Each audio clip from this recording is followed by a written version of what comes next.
Morning बच्चों, आज हम पढ़ेंगे 11वीं कक्षा 11वीं विषय भूगोल खंड का भौतिक परिवहन।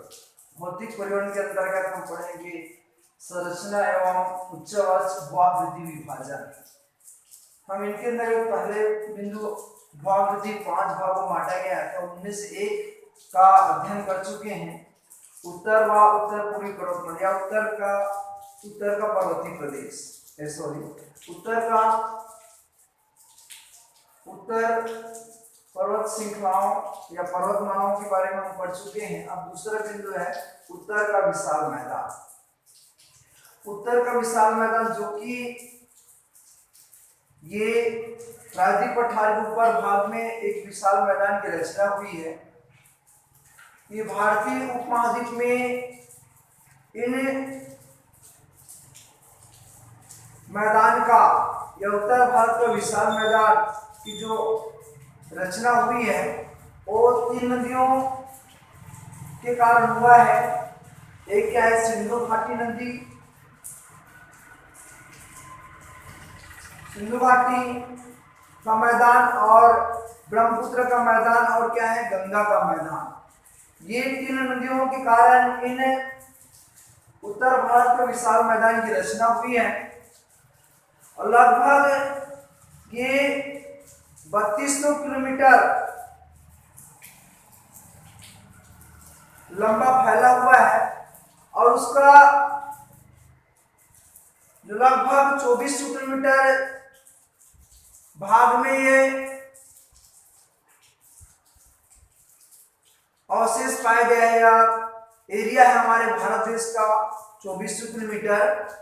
इनकी भौतिक हम संरचना देखें उत्तर भारत के विशाल मैदान का, क्योंकि बहुत सारे जो नदियां हैं, प्रमुख नदी गंगा, सिंधु और क्या है, ब्रह्मपुत्र नदी, ये नदी अपने साथ अवसाद को लाकर मैदानी भाग में निक्षेपण या जमाव हुआ, और जमाव के कारण एक मैदानी भाग का निर्माण हुआ।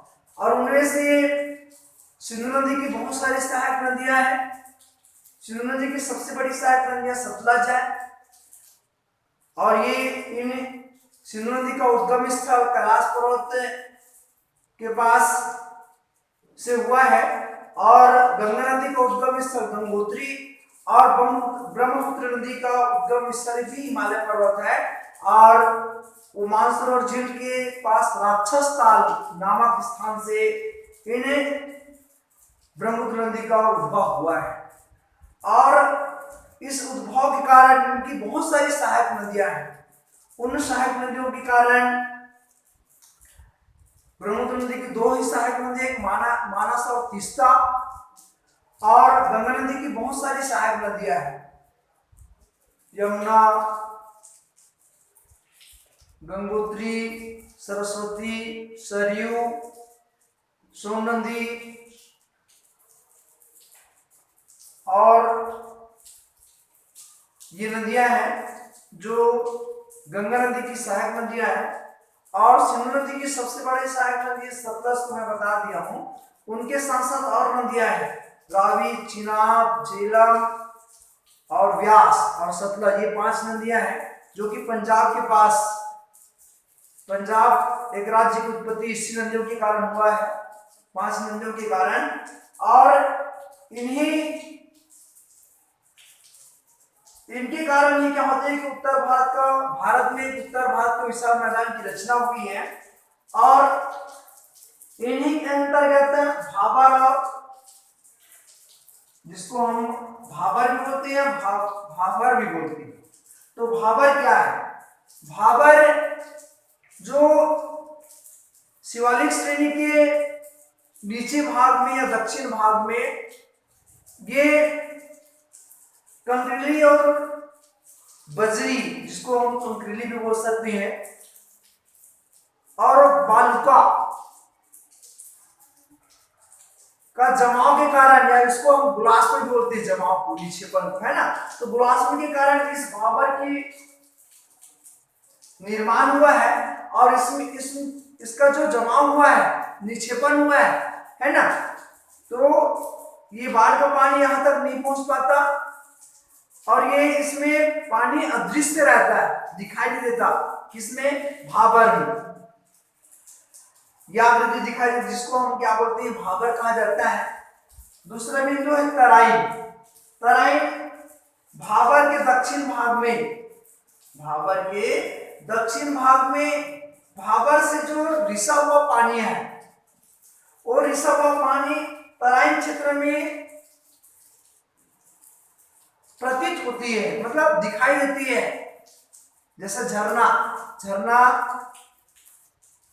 ऊपर से गिरती है पर क्या होते, कहीं कहीं क्या होते, दरार से रिस कर क्या होते, वो मैदानी भाग में दिखाई देता है। वैसे ही क्या होती है ये तराइन। तराइन जो क्षेत्र में जब आता है, भाबर के दक्षिण भाग में तराइन क्षेत्र है। तराइन क्षेत्र में भाबर का जो रिसा हुआ पानी है, अंदर प्रविष्ट पानी, अदृश्य जो पानी है, वो क्या होती है? तराइन क्षेत्र में दिखाई देती है। यह तराइन क्षेत्र इतनी दलदल होती है कि वहां पर सघन वन और लताओं और झाड़ियों से ढका रहता है और उस लताओं और झाड़ियों को काट कर क्या करते हैं? कृषि का विकास है, कृषि योग्य बनाकर हम क्या करते हैं? हम फसल का पैदावार कर सकते हैं। ये तराइन क्षेत्र हो गया, है ना। और इसके नीचे वाले जो भाग में है बांगर। बांगर मतलब ये भी पानी के जो बहाव से, पानी के प्रवाह से, है ना, जो बहकर एक जमा हुआ है, निक्षेपण हुआ है ना, निक्षेपण या जमाव उनसे एक निर्मित है, जिसको क्या बोलते हैं हम? पुरानी संग्रहित मिट्टी बोल सकते हैं या प्राचीन मिट्टी से निर्मित क्या होते हैं? मैदानी भाग बोल सकती है, जिसको हम क्या बोलते हैं? उसको बांगर बोलते हैं। बांगर भाबर की तरह बांगर भी है। जैसे भाबर में पानी क्या होती है? प्रविष्ट होने पर अदृश्य हो जाती है, वैसे ही क्या होते हैं? बांगर में भी होती है। इसमें पानी हम डालते हैं तो क्या होता है? सोख लेते हैं जल्दी, पर नमी दिखाई नहीं देता, अनुपजाऊ मिट्टी रहता है इसमें बांगर में, है ना। और पुरानी संग्रहित मिट्टी है जिससे बांगर का निर्माण होता है, बाढ़ का पानी यहां तक नहीं पहुंच पाता। अगला है खादर। बांगर और खादर, भाबर और तराई, ये जो अंतर आता है इसमें से, है ना, एक ना एक का अंतर आता है। भाबर और तराई में अंतर स्पष्ट कीजिए, या बांगर या क्या है खादर में अंतर स्पष्ट कीजिए। तो बांगर पानी संग्रहित मिट्टी से बनी हुई होती है, इसमें काप मिट्टी का जमाव नए के समान होती है ना, अनुपजाऊ मिट्टी है ये।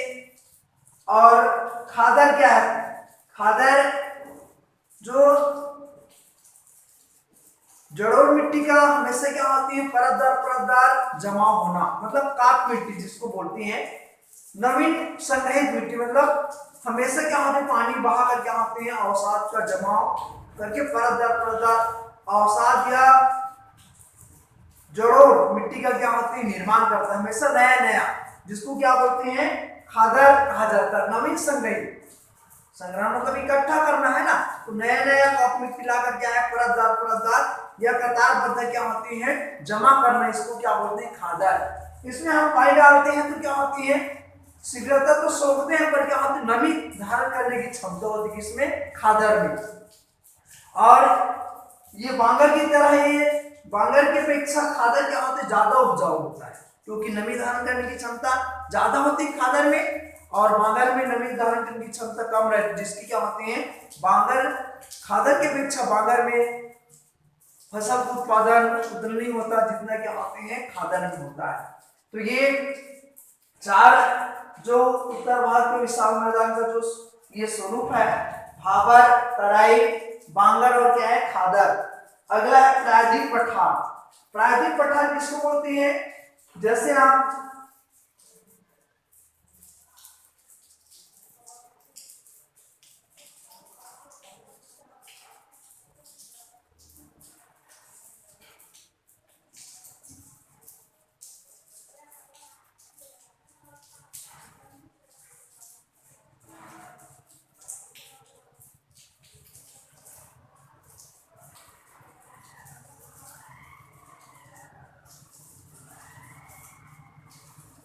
ये जो तीनों एरिया है प्रायद्वीप पठार, इधर कुछ अंश भी है, इधर भी है, यहाँ पर भी कुछ अंश है ना।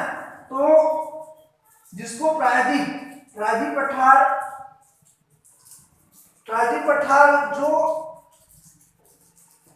जिसका तीन नाम है, जिसको हम दक्कन का पठार भी बोलते हैं, प्रायद्वीप पठार, और भारत के दक्षिण का पठार भी बोलते हैं। और इन प्रायद्वीप पठार की उत्पत्ति दक्कन का पठार, इसी को दक्षिण का पठार भी बोलते हैं।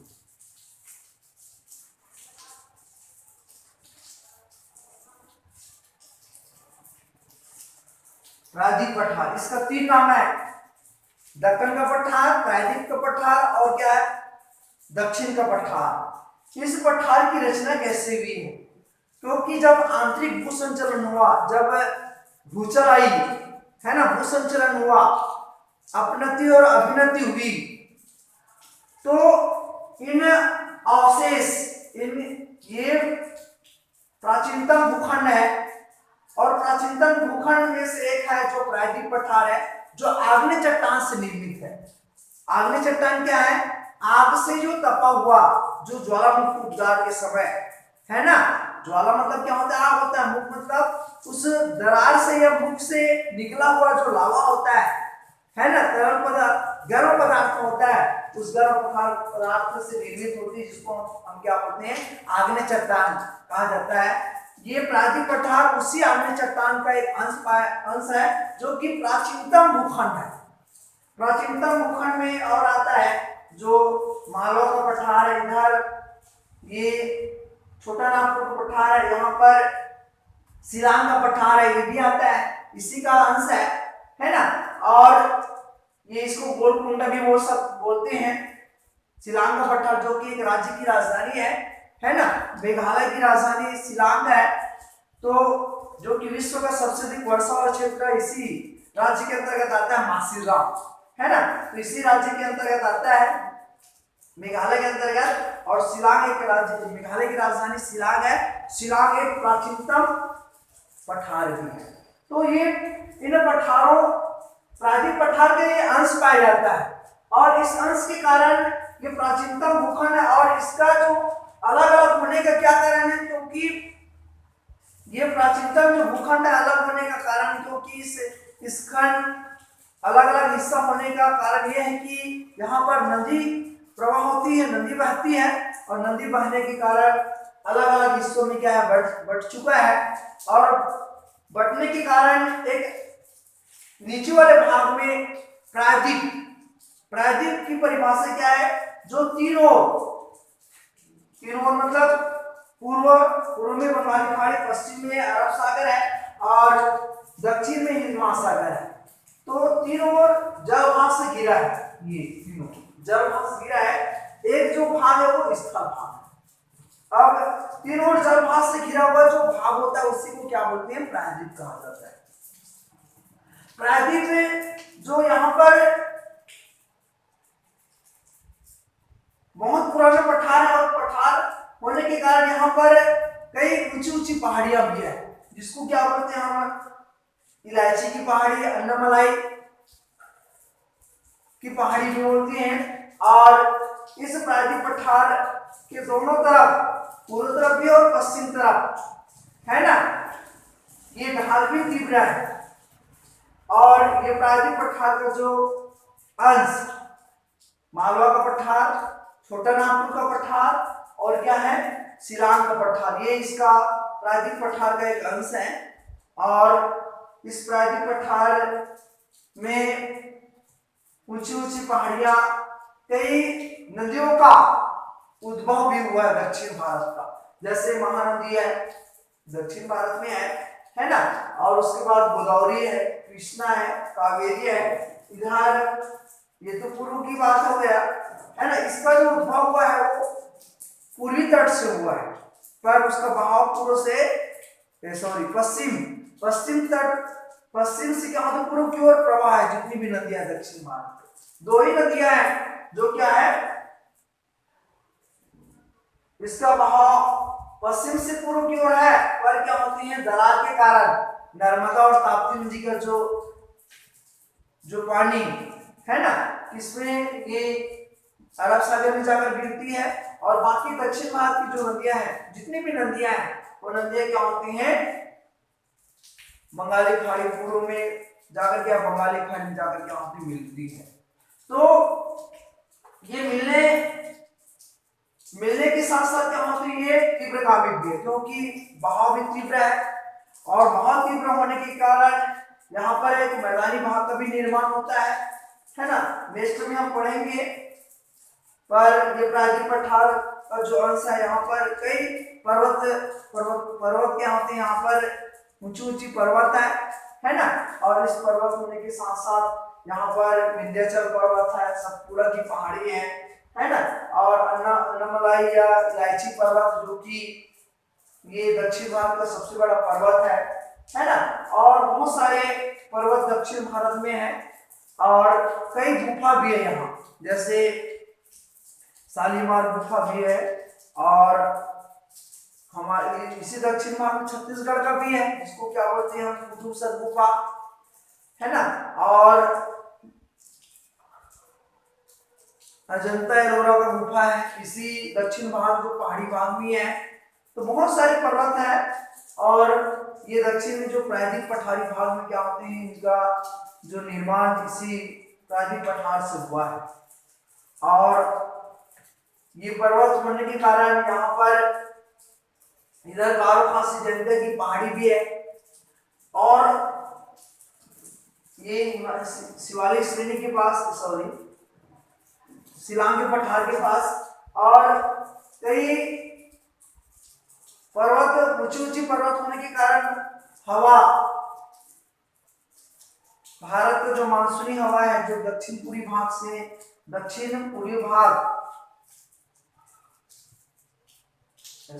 दक्षिण पश्चिम भाग से होती हुई क्या होते हैं, वे भारत के उत्तर पूर्वी भाग की ओर जाता है।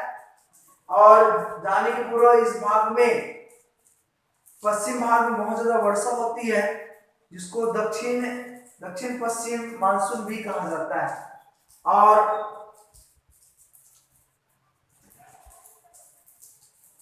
अगला है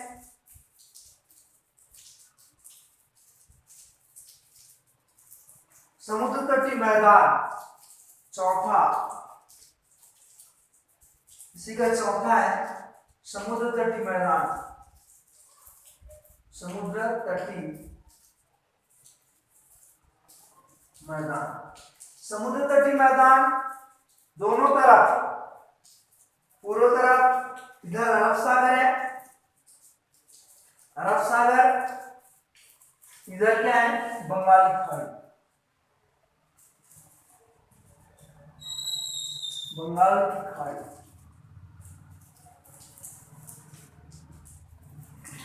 तो पश्चिम तरफ अरब सागर है और पूर्व तरफ बंगाली खाड़ी है।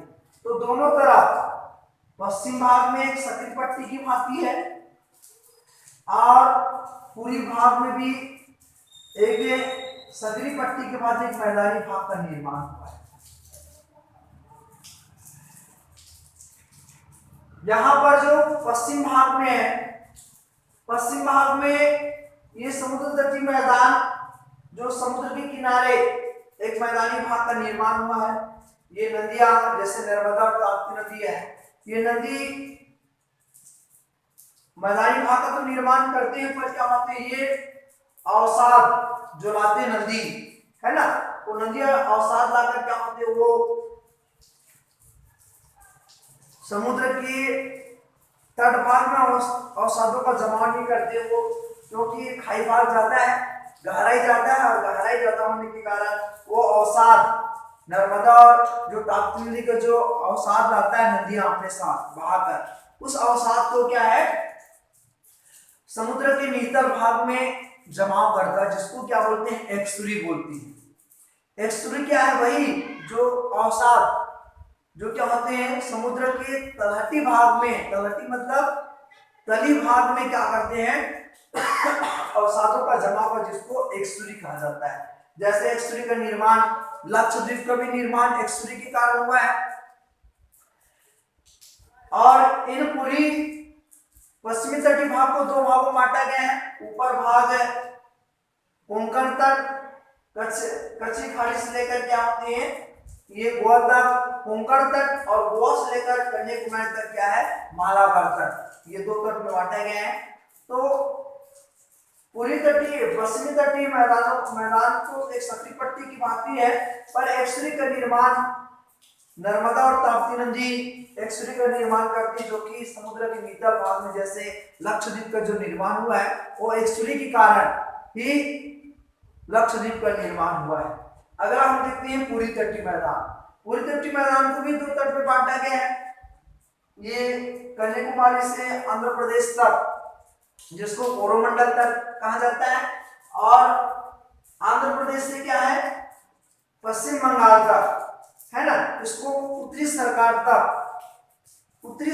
तक के नाम से जाना जाता है। तो ये पश्चिमी तटीय की अपेक्षा पूरी तटीय का जो मैदानी भाग का निर्माण हुआ वो ज्यादा चौड़ा है और लंबा भी है। क्यों? क्योंकि ये जितनी भी जो उत्तर भारत की नदियां हैं या दक्षिण भारत की नदियां हैं, हालांकि इसका जो प्रवाह क्षेत्र पश्चिम से पूर्व है, छोटी पर तीव्रगामी है, और तीव्रगामी होने के कारण, तेज बहाव होने के कारण ये अपने साथ नदी अपने साथ अवसाद ले जाकर क्या है, क्योंकि इधर बंगाली खाड़ी तरफ क्या होती है, पूर्वी तट भाग क्या है, उतला है, और उतला होने के कारण, है ना, ये मुहाने पर अवसादों का जमा होता है, जिससे क्या होता है, चौड़ी पट्टी का क्या होता है, मैदानी भाग का निर्माण होता है। और इसी जो नदियां जो डेल्टा का भी निर्माण करता है,